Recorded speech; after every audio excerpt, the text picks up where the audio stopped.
இயேசுவின் அன்பு. கிறிஸ்து இயேசுவின் நாமத்தினாலே உங்களுக்கு அன்பின் வாழ்த்துக்கள். யோசுவா 1 அதிகாரம் 9 நான் உனக்கு கட்டளையிடவில்லையா? பலன் கொண்டு திடமனதாயிரு, திகையாதே, கலங்காதே. நீ போகுமிடமெல்லாம் உன் தேவனாகிய கர்த்தர் உன்னோடே கூட இருக்கிறார் என்றார்.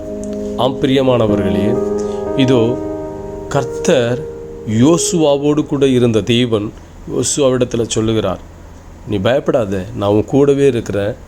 நீ போகுமிடமெல்லாம் நான் உன் கூட இருக்கிறேன், நீ பயப்படாதே. நான் உனக்கு கட்டளையிட்டு இருக்கிறேன். நீ பலன் கொண்டு, நீ சொல்லுகிற காரியம் மிக சவாலான காரியம். நீ பலன் கொண்டு திடமானதாயிரு, தைரியமாயிரு, நீ கலங்காதே, நீ பயப்படாமல் இரு. நான் உன் கூட இருக்கிறேன். நீ திகையாதே, கலங்காதே, நான் உன் கூடவே இருக்கிறேன். நீ போகிற இடமெல்லாம் நான் உன் கூட இருக்கிறேன். எதை குறித்தும் கலங்காதே, நான் உன்னோடு கூட இருக்கிறேன். உனக்கு பலத்தை கொடுப்பேன். நான் உனக்கு ஒத்தாசை பண்ணுவேன். நான் உன்னை உயர்த்துவேன் என்று தேவன் சொல்லுகிறார். அதே தேவன் என்று உங்களுக்கு சொல்லுகிறார், திகையாதீங்க, கலங்காதீங்க, எதை குறித்தும் கவலைப்படாதே, நான் உன்னோடு கூட இருக்கிறேன். பயப்படாதே, நான் உன்னோடு கூட இருக்கிறேன். நீ போகும் இடமெல்லாம் நான் உன்னோடு கூட இருக்கிறேன். உனக்கு ஒத்தாசை பண்ணுவேன். நான் பலன் கொண்டு திடமானதாயிரு, தைரியமாயிரு.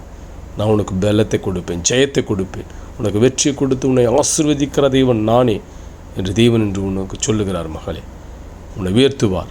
உன் இருதயத்தின் வேண்டுதலை தேவன் நிறைவேற்றி அவர் ஆசீர்வதிப்பார். உன் இருதயத்தின் ஏக்கங்களை நான் நிறைவேற்றுவேன் என்று சொல்லுகிறார். எனவே நீ எதை குறித்தும் கலங்காதே, எதை குறித்தும் பயப்படாதே.